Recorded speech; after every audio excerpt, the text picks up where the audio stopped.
All right, let me start off by welcoming you to the Social and Political Philosophy course.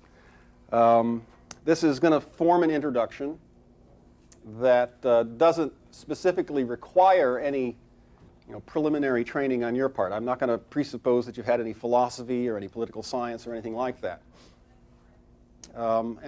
Since I'm not presupposing that, I'm going to make a few bold claims about first what I take philosophy to be, and then we're going to talk about social and political philosophy in particular, and I'm going to try and say a few words that will lead you up to Plato, who's the subject of our discussion next week, and who presumably you are or will be reading in these intervening days. Let me also say this. Some of you might be interested not only in reading the assignments, the things assigned in the handout, in the materials, but also in reading some of the introductions by the editors. You've got two things here. You've got a couple of editors who have put together a whole collection of great famous philosophical treatises from people whose names you may sometimes have heard. You've got the work of the great philosophers in here, and then you've got the work of the editors in between. They try to introduce the various excerpts that they've included in this text. I haven't assigned any of those introductions. Some of you may find them helpful. They're written pretty well, and they can be useful, but I haven't assigned them for two reasons. One, what I really want to expose you to is the work of the philosophers themselves rather than some third party's rendition of what these philosophers have said. And so I want to take up your reading time not in reading these contemporaries, but in reading the real thinkers that we're going to be talking about. But secondly, and this is actually more important, it's because when I read what these editors have written about the philosophers, I'm troubled sometimes by their interpretations. I think they overgeneralize sometimes. I think they misunderstand and they misinterpret from time to time. And so while I don't want to discourage you from reading the introductory materials before Plato, the stuff that comes right before Aristotle and each of the other authors, I don't want to discourage you from reading that stuff, but I want to warn you that you should take that with a grain of salt, just as you should take my own interpretations with a grain of salt. I'm offering you the authors themselves. That's where you should get your understanding of Plato, Aristotle, and the others, from the authors themselves. And then when I talk about them, or when, for example, the Ebensteins talk about those authors, you'll be at least in something of a position to evaluate their interpretations. And I think that puts you in a better position to really understand this stuff. Now, let me start by seeing if the pen works. By just making a claim that I sometimes argue for explicitly, but it's this. I mean, you're entitled to know, I think, what I think we're doing when we're doing philosophy. So let me define it this way. Philosophy, understood in what is admittedly a very broad sense, but I think it's probably the only thing that really captures the very many meanings, the very many usages that the term has. Philosophy is the examination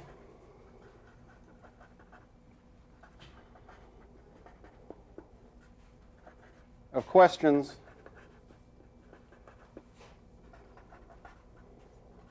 that don't yet have clear-cut answers. Okay? I don't think of philosophy as something that's isolated and restricted to a particular discipline, namely the one that I have my degrees in. People do philosophy all the time, as far as I'm concerned. Everybody does philosophy. You can do it better or worse, of course, but normal, regular people in their day-to-day lives, to the extent that they have to confront questions and consider them, questions that don't yet have clear-cut answers. To that extent, I want to say they're doing philosophy at some level or another. People who argue about principles that are on the edge of their discipline, whether the discipline is an academic discipline or a practical discipline, a craft. When people argue about techniques, which is the best technique to do this, that, or the other, things that don't yet have clear-cut answers, where there's still room for disagreement, even among the experts in the field, I'll call those philosophical differences. So that when Niels Bohr and Albert Einstein, for example, argued for 30, 40, 50 years, 40 years, I think, 40 years about how to interpret quantum mechanics, of course these guys are physicists. But my claim is that they had a philosophical disagreement that lasted until Einstein's death in 1955. So that's the way I'm using this term philosophy. Philosophy is just the consideration of questions that don't yet have clear-cut answers. And the word yet is vital, because what I want to assert is that the objective, whether you succeed in it or not, the objective of philosophy is still to come up with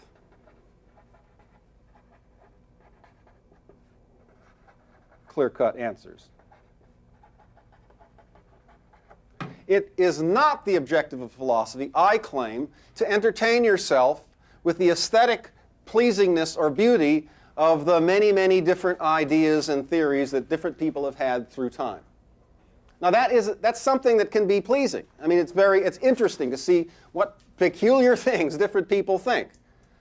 But that's not the objective of philosophy, it seems to me. The objective is to try and figure out the answers to the philosophical questions that are posed. Once you do that, if you ever come up with a clear-cut answer, or at least one that is widely held to be a clear-cut answer, that opponents agree, whoa, we got it now, we've solved it. Once you come up with an answer to a previously philosophical question, the way I want you to think about this is my own view again, the way I want you to think about this is to imagine that when that happens, the question ceases to be philosophical. For example, when people who we now call scientists, like Galileo, I'm just giving you another example from a field outside of politics and political and social philosophy so that you see what I'm talking about. When someone like Galileo came up with an understanding of motion that really got widespread support from other people who were examining motion, the question stopped being a philosophical question and began to be something else. So philosophers are in a funny kind of way in the business of trying to put themselves out of business. Now that'll never happen.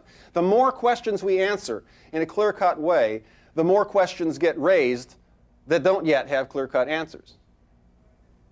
That's, again, and that we can count on that continuing for the history of the human species. We will always have more questions. There will always be things we don't yet understand, and we strive to understand them.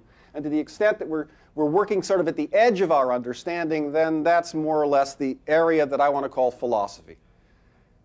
It is not, once again, constrained to a particular academic discipline. There are philosophical questions in every area of life, in every profession, in every area of academics. Now,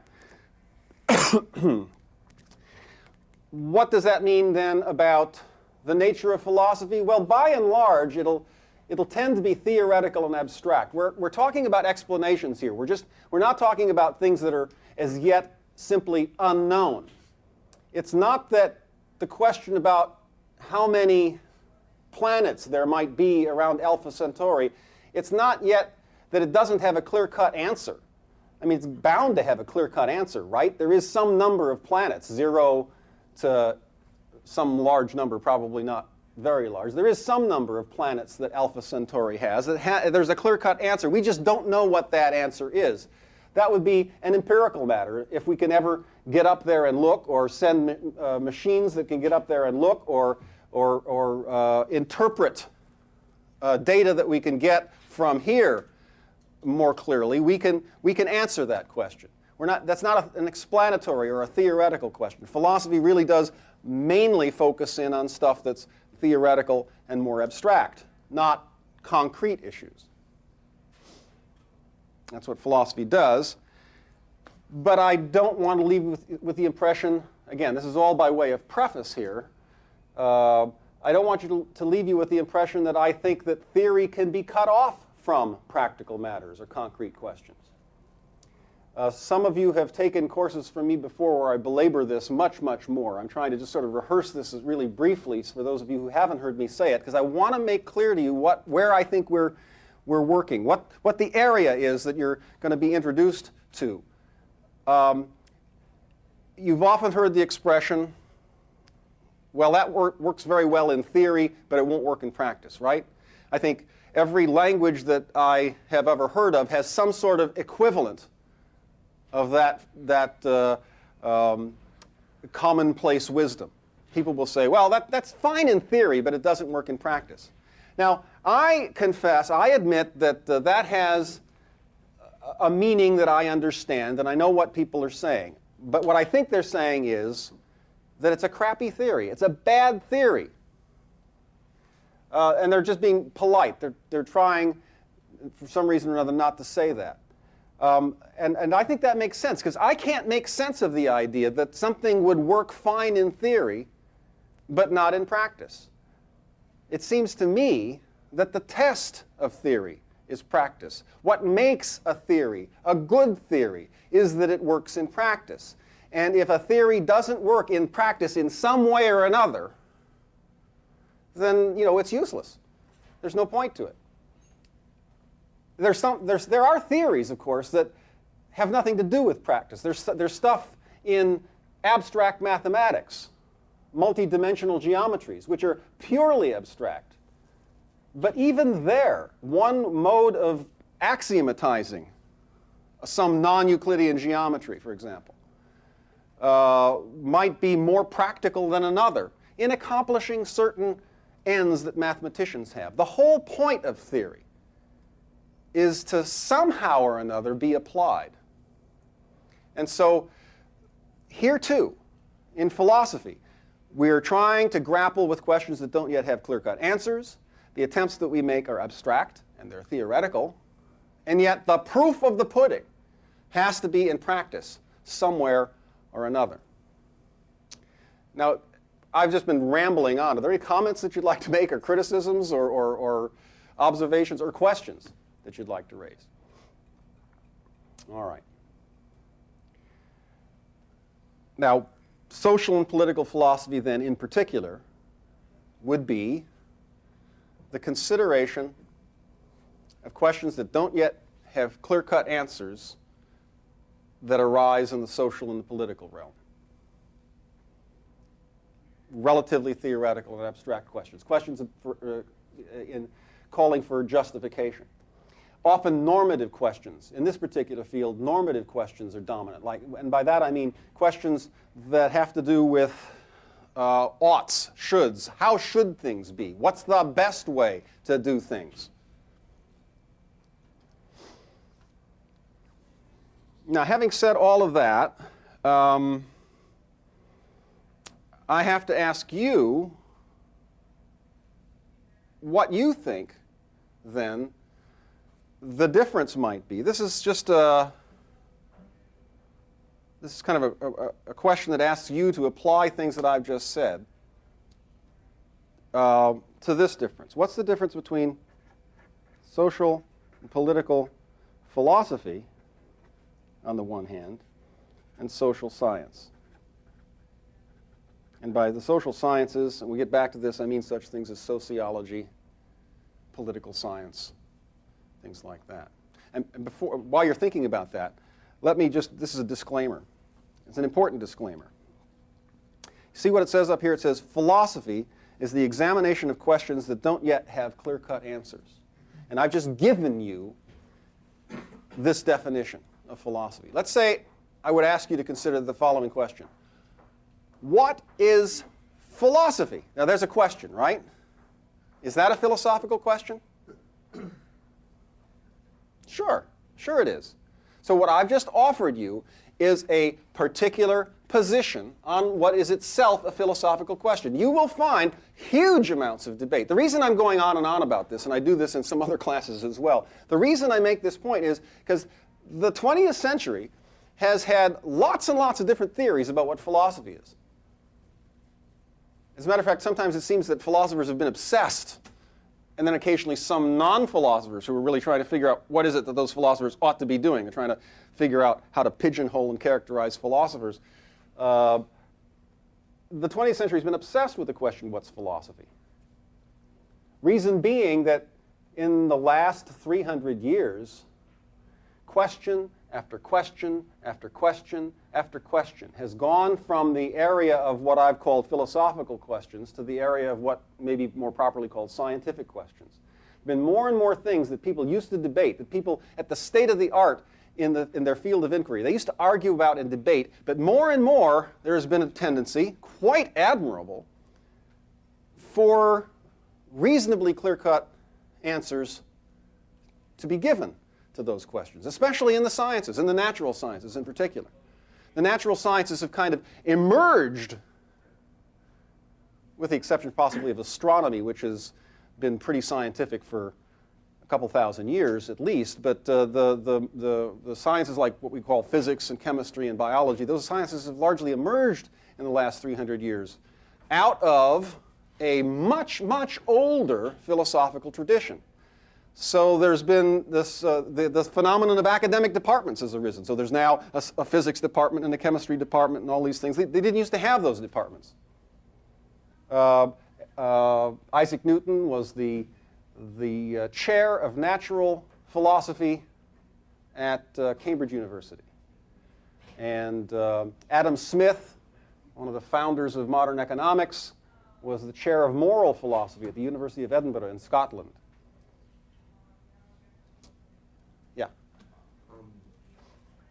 As a different definition, perhaps, for philosophy, do you think it could be more of a medium that kind of brings all fields of study together, that kind of like melts the edges of what is clear-cut as history and mathematics, and philosophy of those studies kind of brings them together, because you get into areas that aren't really just math or just history, and then you find that they have something in common. That's sometimes, philosophy does a lot of that. It tries to find some common ground between different disciplines or common questions and common themes. It doesn't necessarily try to find, but it ends up finding.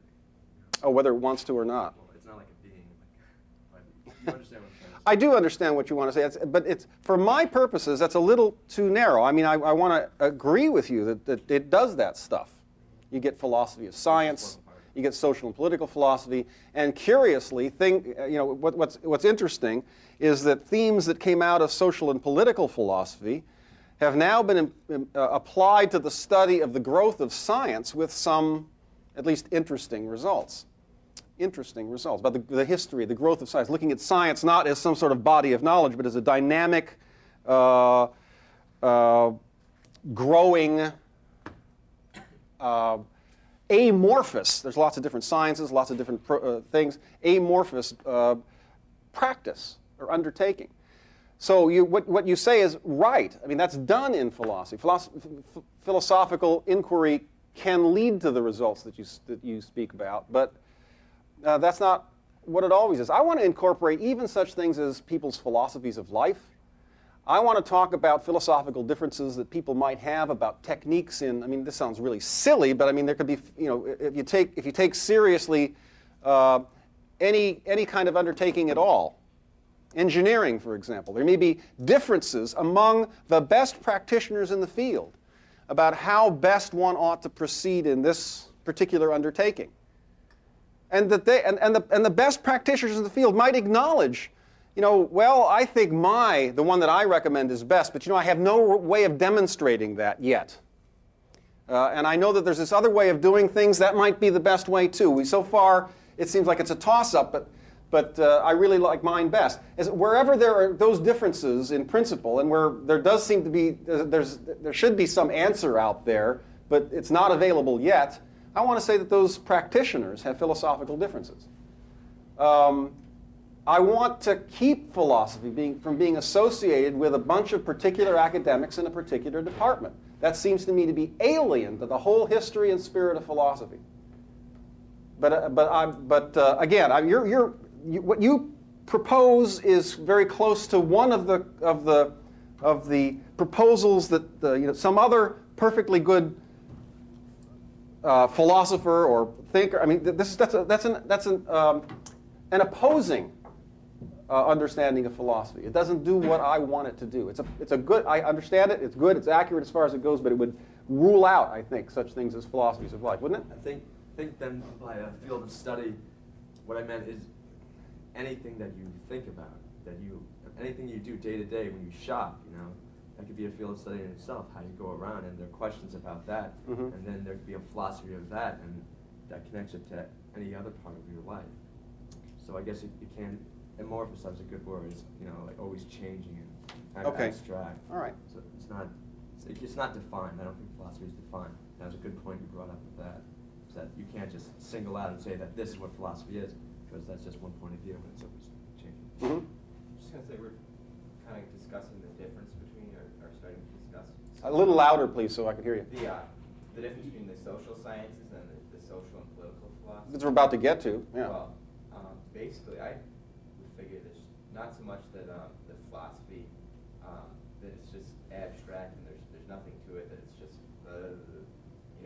that people are just discussing things and no one has anything real important to say. It's that kind of the fact that they just keep disagreeing on things, whereas in the social sciences, it's not that they're any more factual what they say. It's just that everybody basically agrees on. Well, that's really not based on fact. Some people say that about physics too. Now, do you know what I mean when I say that some people? You're pointing out that it's not really that the answers are objectively more clear-cut in the social sciences than in philosophy.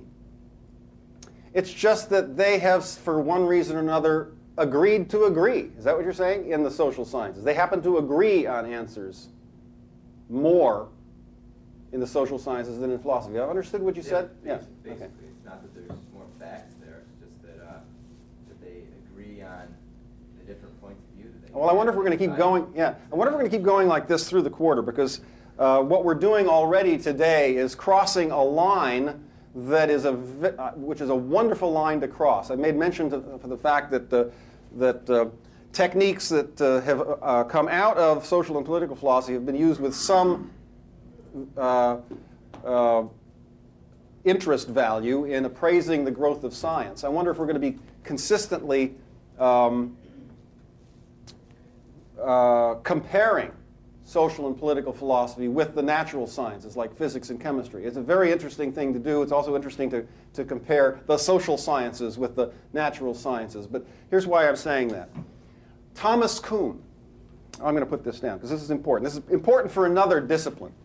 But I was thinking when I said that forms of analysis that prove valuable in social political philosophy have been used to analyze the growth of science. Thomas Kuhn is the person I was thinking of. He did that in a book called The Structure of Scientific Revolutions. Now, while this is not a new book, I think it may have come out in 1969 for the first time. I'm not really good at remembering stuff like that, but I think it came out in something like 1969, maybe earlier, maybe 62, and then its second edition is 69 or 70, something like that. But it's 30, 40 years old. But Kuhn put together some considerations that other people had, advanced earlier and made this line of reasoning, at least it made it famous. He didn't originate this line of reasoning, but made it famous. He said, when you have a revolution in science, like the one going from pre-Newtonian to Newtonian physics, or from a Newtonian understanding of the world to the Einsteinian understanding of the world, or from a classical Newtonian/Einsteinian picture of the world to a more modern quantum mechanical picture of the world. And then you could imagine that these are going to go on in the future. There's no one thinks, I believe, that these revolutions are finished. But when you get these revolutions, these radical changes of perspective, different ways of looking at the world, it's not so much that it's not at all that the second one, the new one, is proven and the old one is refuted. That doesn't happen at all, says Kuhn. And he offers all kinds of reasoning and some evidence in case studies of this. He says what really happens is that for more or less aesthetic reasons, people just come to like the new theory better. They abandon the old theory. It's more like a religious conversion than anything objective. It's not, and I'm repeating now what you were talking about as the difference between you were saying about the comparison of social science with social philosophy. It's not so much that there is anything like an objective fact that is discovered that changes people from being philosophical to being scientific. It's more that they reach just an agreement. They say, look, let's stop arguing about this, or this is a neat way to look at it. Let's stop doing all this philosophy stuff.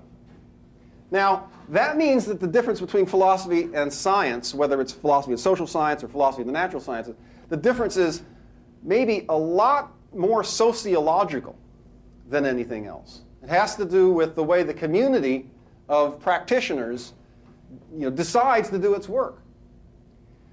But this is not an arbitrary thing. Here's the key, one key Kuhnian result. This is no small thing. When a community of practitioners, for whatever reason it may be, when they agree to stop bickering about the foundations of their discipline and to just agree. Now, you can't establish this agreement arbitrarily, but when they do, then they are enabled to do something that can't be done as long as the arguments are philosophical, as long as it's just like night and day, everybody going back to the foundations and nobody agreeing on anything. They are able to make progress now. I mean, if we just agree, even if we're wrong about the thing we're agreeing on, if we agree and make that a presumption, we are now able to perform experiments based on that agreement. We're able to go on and draw conclusions. And maybe we'll come back later and re-examine the thing we agreed on. And maybe we won't be able to agree on it forever. But it makes a certain kind of progress possible that's not possible if we continually disagree about things. So, but your proposal here about the differences between social and political philosophy on the one hand and social or political science on the other, that it's not like an objective difference between a discipline that doesn't have any clear-cut facts and one that does. You're saying, well, that's not really it. That's why I put it in terms of clear-cut answers.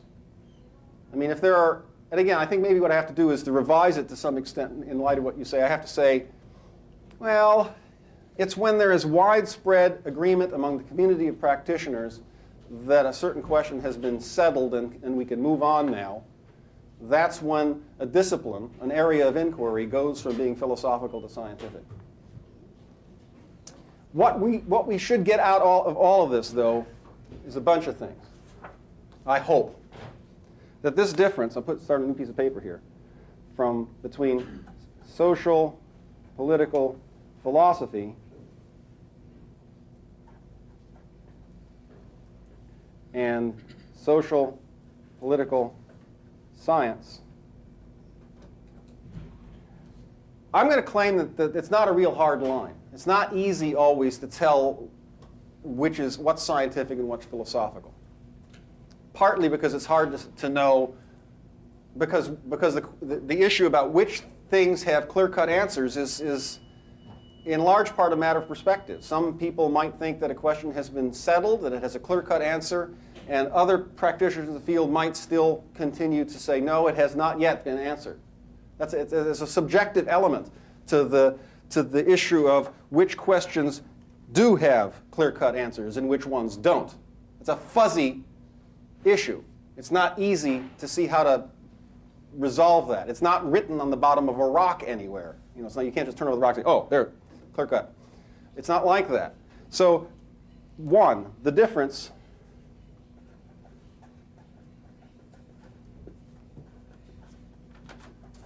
these two things is not itself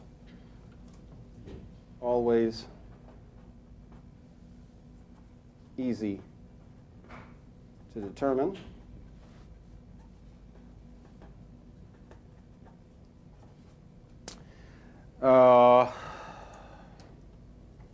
And let me move to the next thing I wanted to mention this way.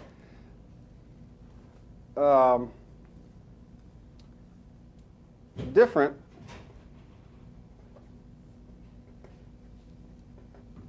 in different cultures.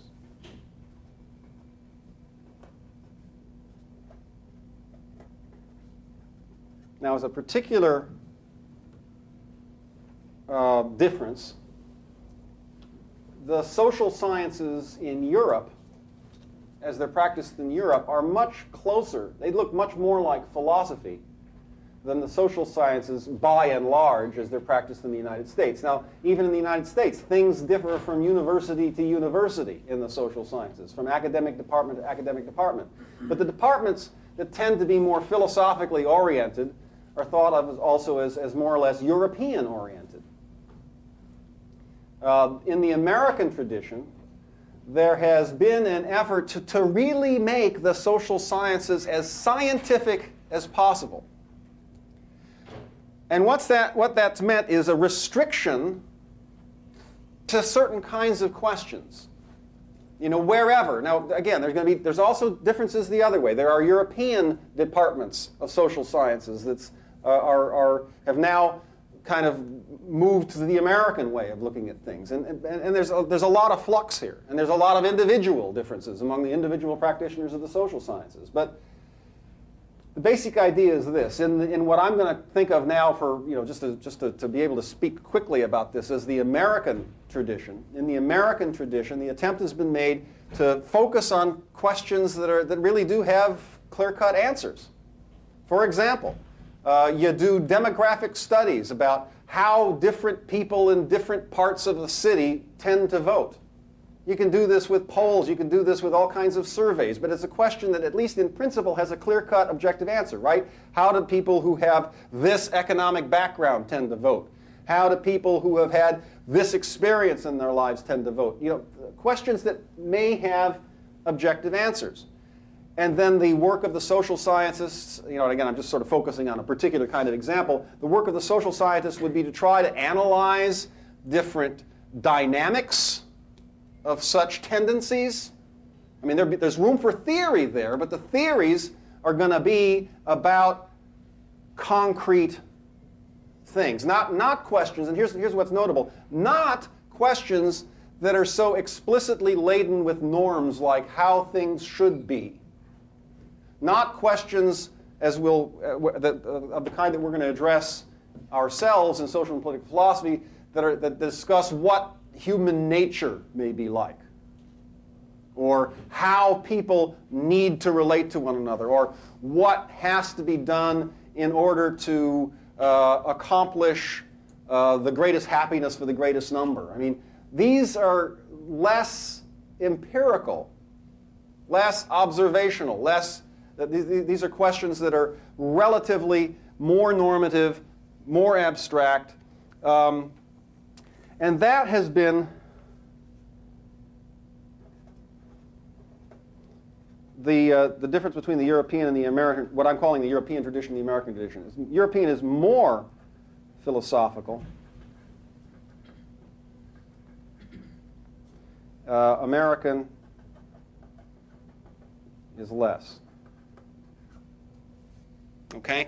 So both in sociology departments and in political science departments, you'll get less normatively oriented theory in the American departments that you would get in the European departments. So the difference between social political philosophy and social political science, they differ between the European and the American traditions. Now, what's interesting is that the origin of science, what are now called the social sciences, is really a European development. There's a fellow by the name of Auguste Comte,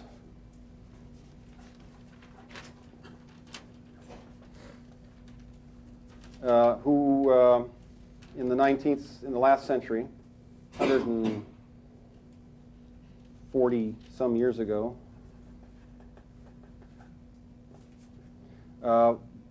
established a movement called Positivism. Positivism.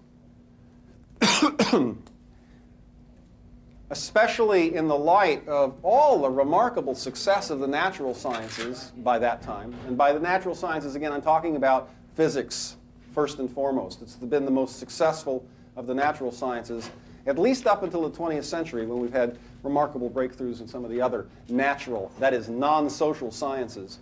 But Auguste Comte, along with others, but he's famous for having introduced this particular proposal, Auguste Comte thought the time had come in the 19th century for society to become very much more scientific than it had been. That indeed, religion, or the dominant religions in society, in Western society anyway, should be replaced by science. Another way of putting this is that science should become the religion of humanity. Now, he sort of was working on a certain bunch of assumptions. He thought that that history showed a progression. This is an historical timeline from. I may be adding one. I think he's got a trilogy of religion, metaphysics, and we'll just equate that with philosophy for a moment, and science. But I mean, I'm not sure whether he did this or not, but I'm inclined to say that there might be also a further division up here,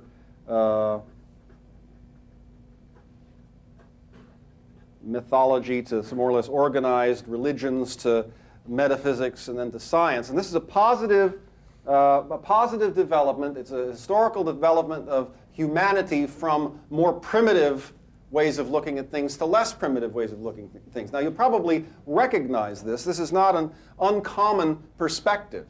But what he thought is that action should be taken to get rid of all the dregs of religion, mythology, metaphysics, and philosophy that were left in our areas of inquiry. And we should just make everything as scientific as possible. And with that in mind, he is the founder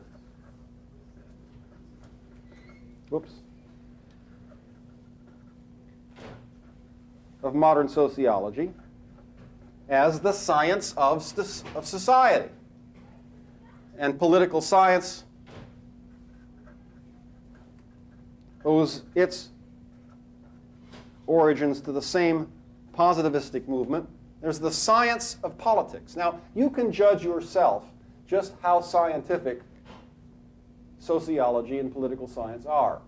The great hope of people like Comte was that we would get the same kind of progress in our understanding of humanity, of individuals in their societies, by making a science of society as we had in understanding the physical universe through the development of modern physics.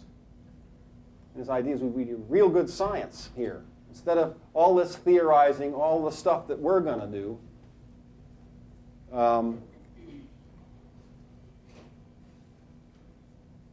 we should establish a science. Stop doing philosophy. Now, should we stop doing philosophy, or should we continue? that's one of those questions. That's one of those questions that doesn't really have a clear-cut answer, in part because it's on the face of it, it's normative. It's a should question. It's not easy to see how you will decisively determine the answers to should questions. It doesn't make them any less pressing. It doesn't make us feel any the less that there are right answers. I mean, each of us has our own opinions on lots of things about what should be and what shouldn't be. And we're as committed to those as we are about questions about truth and falsity. It's not like we really believe. We might be able to say to ourselves, well, there aren't any answers to these should questions. But you know, in the back of our heads, we got all kinds of answers. We know what things should be like and what they shouldn't be like. And I think in almost everybody, even the most dedicated relativists' heart of hearts, there's a strong feeling that, you know, it's not just that you have, it's not just like, you know, I prefer, you know, chocolate to vanilla. I prefer, you know, peace to war. I mean, it's not like that. I mean, peace just seems to have some kind of objective, it's the feeling we have. It's objectively better than war. You know, being, staying at home eating popcorn and watching TV is better than being dropped off the side of a large building. I mean, not just I prefer, but something that's better. And so normative questions seem to have the same kind of pressing demand that questions about truth and falsity in the natural sciences do. And as at Auguste Comte's claim that we should pursue a scientific approach to social questions, I think in Auguste Comte's mind had some sort of objective value. This wasn't just, well, this is what I think we should do. This is what we should do.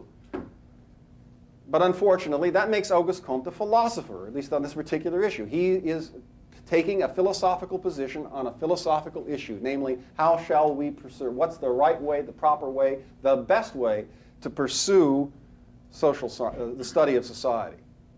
Which things should we do, which things should we abandon? So Auguste Comte, in his efforts to abandon philosophy in favor of science, became one of the major political philosophers of the 19th century, just by virtue of taking that position. So that shows you some of the trickiness in trying to figure out what's philosophical and what's not. Okay, let me check this. All right, what I want to finish with in the last 5 minutes is just what I hope to have accomplished, first of all, before I do this next thing, is I hope to have given you some feeling for at least how I view the undertaking that we're about to embark on, the study of social and political philosophy. We're dealing with abstract theories about matters that don't have cut and dry answers, that don't have clear-cut answers. Yet the questions are extraordinarily pressing. It's like, how shall society be organized? What is good? What is bad? Which things are likely to succeed, which not? And in saying that last, which things are likely to succeed and which not, I make tacit reference to arguments or agreements we might have about what the goals should be, what the ends of society, what we should be trying to achieve, and there may or may not be differences of opinion among us about that. But also then, even if we agreed on the ends or goals, then there are going to be different disagreements about what means are likely to accomplish that. Now there I've reiterated something that's very important. In examining these very abstract theories about society, about politics, it's just in this area here, when we're trying to figure out not only ends but means, that what I said before about theory and practice comes in. A theory that says we ought to have a society in which everyone is happy will also have another part. It'll also talk about how people can be made happy. And to the extent that that doesn't work out in practice, it seems to me that that casts doubt on that particular theory. At least that part of the theory that talks about means. And I want you all to be alert to that as you read this stuff and as we talk about it further. Now, what do you know about Plato? Plato's the fellow you're reading right now. When did Plato live? I want that to be absolutely 100% clear. It wasn't like in the 1920s. When did Plato, when was he writing this stuff, roughly?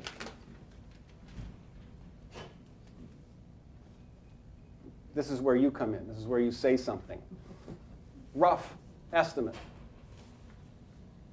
It's okay to be wrong now. You say what you think. 4000 BC? No, that's too much. But 400 BC would be exactly right. I think you just have to put one more zero on there. It's probably, but 400 BC, 400 years before Christ. So that means, here's what you're probably doing.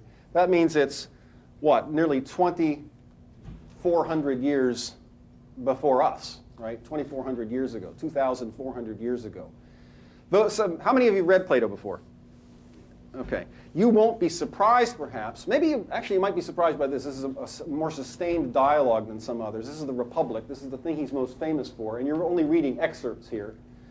You might be surprised at how cogently he reasons, how much sense the things he says makes. Even when he's saying something that you disagree with, at least you'll understand his reasoning frequently. And you might be just surprised that people were thinking these things, and that's fun to be surprised in that way. But I also want to warn you about the reading that in making this particular short excerpt of Plato's much longer book, there are all kinds of things that the editors were forced to leave out. I'll try, where important, I'll try to supplement that by letting you know what's in there. But the main stuff's there. But he was living in about 400 BC. You may also know that Athens is famous for having established what's called the world's first democratic society. I have no clue as to whether it was or not, but we do have good records of Athenian democracy. And it was indeed at least a democracy for citizens. It wasn't a democracy for slaves, and it wasn't a democracy for women. So it was a democracy for a minority of residents of the city of Athens. But those people who were citizens really ruled themselves and the rest of the city democratically. So it's a limited democracy, but it's interesting for that reason. I'm smelling popcorn. It's very difficult to lecture here.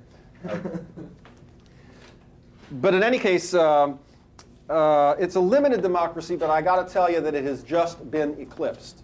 When Plato is writing this stuff, the days of the great Athenian democracy are over. Plato flourishes at about 400 BC and thereafter. Socrates, his mentor, was executed by the city of Athens in 399 or 400, 399 I think. All the stuff that, as far as we can tell, that Plato wrote was written after Socrates' death.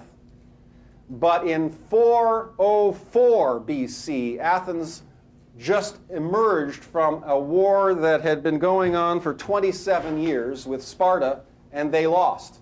Sparta was the victor in the war with the Athenian democracy, and Athens lost. The government fell in Athens. It was taken over by a tyranny. The tyrants ruled very badly for a year, and then a new democracy was restored in 403. So prior to Socrates' execution and prior to Plato's writing the Republic, the democracy had fallen and then been restored. Socrates, among his students, had a couple of people who were implicated with the tyrants. A couple of the tyrants were thought of as pupils, disciples of Socrates. So Socrates was not real popular with the new democratic government that came to power in 403 BC. And that's part of the reason why Socrates was executed in 399 BC. But those weren't the charges, as some of you may know. But there was a political story behind Socrates' execution that's important to realize. And what it's also important to realize as you read Plato is that Plato was one of those who despised democracy. And Plato is trying to show why something else would be better. So your job is to figure out what it is he thinks and your job is to figure out why he thinks that's so much better. Are there any questions or comments? See you next time.